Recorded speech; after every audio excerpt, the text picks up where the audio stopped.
Good afternoon sir. என் பேர் கீர்த்திவாசன். நான் SNS இன்ஸ்டியூஷன்லேருந்து வரேன், சிஎஸ்சி டிபார்ட்மெண்ட். இப்போ எங்கள் காலேஜில் ஒரு ப்ராஜெக்ட் கொடுத்துருக்காங்க. என்ன ப்ராஜெக்ட்னா, இப்போ பப்ளிக் கிட்டேருந்து ஒரு ப்ராப்ளம் ஸ்டேட்மெண்ட் வாங்கணும். இப்போ என்ன ப்ராப்ளம்னா, இப்போ உங்கள் வீட்டில் இல்லை ஆஃபீஸ் எங்கேயோ திருட்டு போயிடுச்சுன்னா அதுலேருந்து நீங்கள் என்னென்ன ப்ராப்ளம் ஃபேஸ் பண்ணீங்கன்னு சொன்னீங்கன்னா எங்களுக்கு கொஞ்சம் யூஸ்ஃபுல்லாக இருக்கும். கொஞ்சம் சொல்லுங்கள் சார்.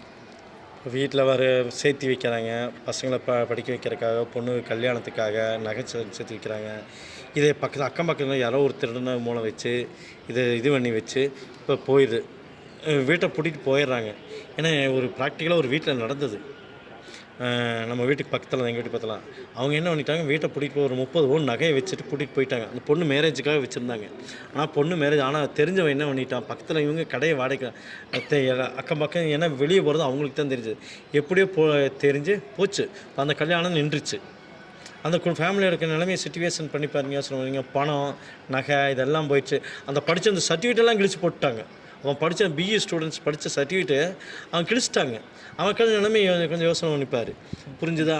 இந்த மாதிரி பணம், அதே மாதிரி நம்ம பஸ்ஸில் ட்ராவல் பண்ணும்போது ஒரு இடத்துல பணம் வைக்காமல், இந்த காலத்தில் மொபைல் வந்துருச்சு, மொபைலே இது பண்ணிட்டு போயிடறாங்க. அந்த நேரத்தில் அவன் சிக்கிட்டான்னா என்ன பண்ண முடியும்? ஆனால் இன்றைக்கி நிறைய வந்துருச்சு ஸ்பெசிலிட்டிஸ். பழைய காலத்துக்கு இந்த காலத்தில் எவ்வளோ ஸ்பெசிலிட்டிஸ் வந்துருச்சு. போனாலும் கூட ஏடிஎம்மில் போட்டு எடுத்துக்கலாம். ஆனால் இவன் கேர்ஃபுல்லாக அந்த இடத்துல பஸ்ஸில் போகும்போது ஏதாவது இருந்தால் பணமும் கையில் வச்சுக்கணும். அதாவது இந்த பாக்கெட்டு ஏதாவது வச்சுட்டோன்னா நம்ம நடுத்தரவில் நின்றுட்டு மொபைலில் ஆட்டையை போட்டலாம் சேல். அப்போ நம்ம சைடு நம்ம சேஃப்டியாக இருந்துக்கிட்டோம், பிரச்சனை இருக்காது. நகையெல்லாம் இருந்ததுனாலும் கூட பேங்க்கில் கொண்டு போய் வைக்கலாம். அது ஏன் வீட்டில் வைக்கிறாங்கன்னு தெரியறதில்ல. இப்போ இன்றைக்கி எவ்வளவோ வந்துருச்சு. ஆனால் இன்னும் மக்கள் திருந்துறதில்ல. வீட்டுகளில் தான் வச்சுட்டு என்னோட 30 டெய்லி நீங்கள்லாம் நியூஸில் பார்க்குறீங்க. ஒரு எவ்வளோ பணம் படிக்க வைக்கிறதுக்கு பணம் வேணும். இந்த மாதிரி நிறைய ப்ரோக்ராம் விவசாயம் பண்ணுறதுக்கு அவன் போய் விதை இதெல்லாம் வாங்குறதுக்கு பணம் வேணும். விவசாய குடும்பமாக தான், அதுவும் விவசாய குடும்பம் தான் நிறைய ஏமாந்துடுறாங்க. நீ நாகரிக உலகத்துக்கு நீ வரல, நீ நிறைய பேர்த்துக்கு அது தெரியறதில்ல. ஆனால் நிறைய ஏமாந்துடுறாங்க. ஓகேவா? அதனால் மக்கள் மத்தியில் இந்த திருட்டு போகாமல் இருக்கிறதுக்கு. ஆனால் திருட்டு கொஞ்சம் கம்மியாகிட்டு தான் வருது. இந்த மொபைல்ஸ் இதெல்லாம் வந்ததுனால கொஞ்சம் திருட்டு கம்மியாயிடுச்சு. இல்லைன்னா முதல்ல இருந்து கட்டுக்கட்டாக பணம் போய்கிட்டு இருந்தது. ஆனால் இன்றைக்கி எவ்வளோ கம்மியாயிடுச்சு. நீ இந்த ஜுவல்ஸு இது போயிட்டு அது வீட்டில் வைக்காமல் பேங்க்கில் லாக்கரில் வச்சுட்டாங்கன்னா இந்த மாதிரி சின்ன சின்ன பிரச்சனைகள் எல்லாம் நம்ம சால்வ் பண்ணிட்டு போயிட்டே இருக்கலாம். ஓகேவா? Thank you sir. கிருத்திகா, நான் சிஎஸ்சி டிபார்ட்மெண்ட் ஃப்ரம் எஸ்என்எஸ் இன்ஸ்டியூஷனில் படிக்கிறேன். என் காலேஜில் ஒரு ப்ராஜெக்ட் கொடுத்துருக்காங்க. இதை பற்றினா இப்போ ராபரி அந்த மாதிரிலாம் நடக்குதுல்ல, அதில் நீங்கள் பீப்புள்ஸ் எப்படி அஃபெக்ட் ஆகுறாங்க அந்த மாதிரி ஒரு ப்ராஜெக்ட் கொடுத்துருக்காங்க. இதுலேருந்து உங்கள் இன்ஃபர்மேஷன் எதுவும் சொன்னீங்கன்னா எனக்கு யூஸ்ஃபுல்லாக இருக்கும். ஒரு 5-6 வருஷத்துக்கு முன்னாடி தான் நாங்கள்லாம் வேலைக்கு போயிட்டோம். ஒரு 2-3 பேர் வந்தாங்க, பாத்திரம் வைக்கிற மாதிரி வந்தாங்க. வந்துட்டு நோட் பண்ணிட்டு போயிட்டாங்க. எல்லோரும் போயிட்டு ஒரு 4 மணிக்கு பின்னாடி எல்லாம் தூங்குறதுக்கு பின்னாடி எல்லாம் வந்தாங்க. 2 பேர் வந்தாங்க. 2 பேர் வந்துட்டு ஒரு வீட்டில் போய் டிவி ரிப்பேர்னு சொல்லிட்டு டிவி எடுத்துக்கிறேன்னு சொல்லி சொன்னாங்க. சரி, அவங்க நினச்சிட்டாங்க, பக்கத்து வீட்டுக்கு நினச்சிட்டாங்க டிவி ரிப்பேர் ஆகிடுச்சு, அவங்களுக்கு எடுத்துட்டு வந்துருக்காங்கன்னு சொல்லி அவங்க பாட்டு கொடுத்துட்டாங்க. இவருக்கு வீட்டுக்குள்ளே போய் எல்லாம் உடச்சி டிவி எடுத்துகிட்டு இருந்த நகையை ஒரு 5-6 பவுன் நகை எடுத்துகிட்டு, இப்போ இந்த 5-6 வருஷத்துக்கு முன்னாடியெல்லாம் கொஞ்சம் கம்மியாக தான் இருந்திருக்கும். இப்போ தான் கொஞ்சம் நிறைய சேர்த்துருப்பாங்களே. எடுத்துகிட்டு எல்லாம் கிளம்பிட்டாங்க. பக்கத்து வீட்டுக்காரர் பார்த்தாங்களாம்மா, ஒரு டிவி ரிப்பேருக்கு வந்துருக்குறாங்கன்னு சொல்லிட்டு அவங்க விட்டுட்டாங்க. நகையெல்லாம் எடுத்துகிட்டு போயிட்டாங்க. கதவு அவசரத்தில் திறந்துட்டு போயிட்டாங்க. பாப்பா ஒரு 5 மணி இருக்கும், ஸ்கூல் விட்டு வந்துருக்குறான். வந்து பார்த்து கதவெல்லாம் திறந்துருக்குது, பீரோலாம் திறந்துருக்குது. பக்கத்து வீட்டுக்காரர் ஆண்டிகிட்டு போய், என்னங்க ஆண்டி கதவுலாம் திறந்துருக்குதுங்காண்டி பீரோ திறந்துருக்கு, யாரும் இல்லைங்க தெரியலையப்பா, டிவி உங்கள் அம்மா தான் சொன்னாங்க, நேற்று டிவி எடுக்கலன்னு சொன்னாங்க. ஆனால் அவங்க வந்திருப்பாங்களா இருக்குது நாங்கள் நினச்சிட்டோம் அப்படின்னு. அப்படியா? ஐயா உடனே அவங்க அம்மாவுக்கு ஃபோன் பண்ணாங்க. ஃபோன் பண்ணி அவங்க அம்மா ஆஃபீஸ்லேருந்து வந்து, ஐயோ இந்த மாதிரி ஆயிடுச்சுன்னு சொல்லி ஒரே அது போலீஸுக்கு கம்ப்ளைண்ட் கொடுத்துட்டாங்க. போலீஸ்கார் பார்த்தா விசாரிச்சு நாங்கள் சொல்கிறோம்மா, எங்களுக்கு தெரியாது யாருன்னு, சரி நாங்கள் விசாரிச்சு பார்க்குறோம் அப்படின்னு சொன்னாங்க. இந்த மாதிரி எஸ்என்எஸ் காலேஜ்லேருந்து வரேன். சரி, எனக்கு ஒரு ப்ராஜெக்ட் மாதிரி கொடுத்துருக்காங்க, வீடியோ எடுக்கேஷன். இந்த மாதிரி வீட்டிலலாம் திட்டு போச்சுன்னா என்ன ரியாக்ஷன் இருக்கும், இல்லைனா என்னென்ன ப்ரிகாஷன்ஸ் எடுக்கலாம் அப்படிங்கிற மாதிரி ஒரு வீடியோ நடந்துச்சு சார். அதை பற்றி நீங்கள் என்ன நினைக்கிறீங்க?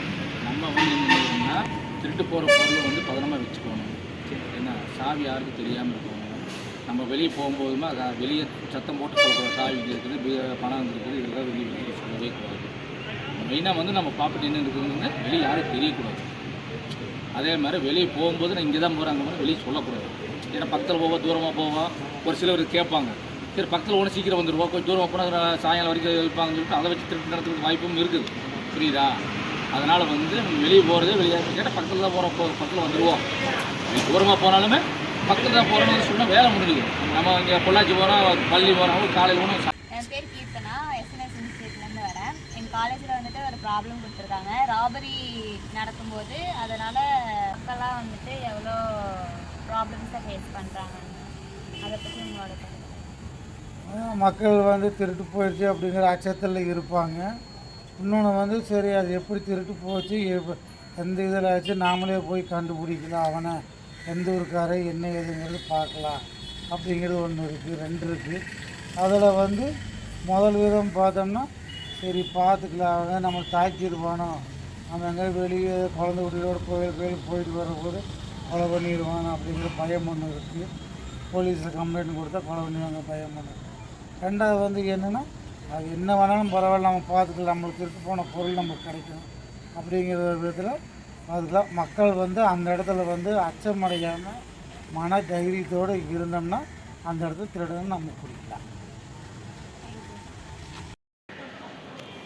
I'm Kritik Vikram, first year CSC. நான் இப்போ வீட்டிலலாம் திருட்டு போகிறேன், அதை பற்றி நீங்கள் என்ன நினைக்கிறீங்க? எதை பற்றி திருட்டு போகிறது பற்றியா? அதை வந்து நம்ம அஜாக்கிரதா காரணம். எப்படி இல்லையா, தண்ணி கேட்குற மாதிரி வருவாங்க, அட்ரஸ் கேட்குற மாதிரி வருவாங்க, பக்கத்தில் வீட்டில் யார் இருக்கிறான்னு கேட்க வருவாங்க. அதனால் வந்து எதை வந்து தெளிவாக சொல்லுவோம். யாராக இருந்தாலுமே வீட்டுக்குள்ளே வெளியே உள்ள கதவை சாத்திட்டு வெளியே ஜன்னல் வெளியே சொன்ன போகும். சரியா, யார் வந்தாலுமே எது வந்தாலுமே கதவை திறந்து வெளியே போக வேண்டாம். தனியாக ஒரு ஆள் 2 ஆள் வந்தோன்னா கதவை திறக்கவே வேண்டாம். இதுதான் மெயின் காரணம். அப்புறம் தண்ணி கேட்குற மாதிரி வருவாங்க, அட்ரஸ் கேட்குற மாதிரி வருவாங்க.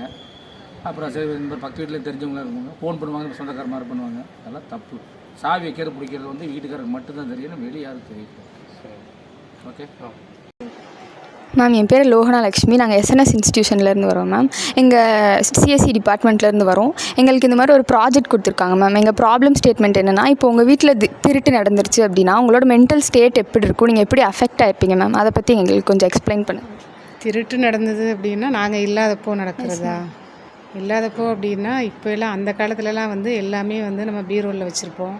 பணமாக இருக்கட்டும், ஜுவல்ஸாக இருக்கட்டும், அந்த மாதிரி வச்சுருப்போம்.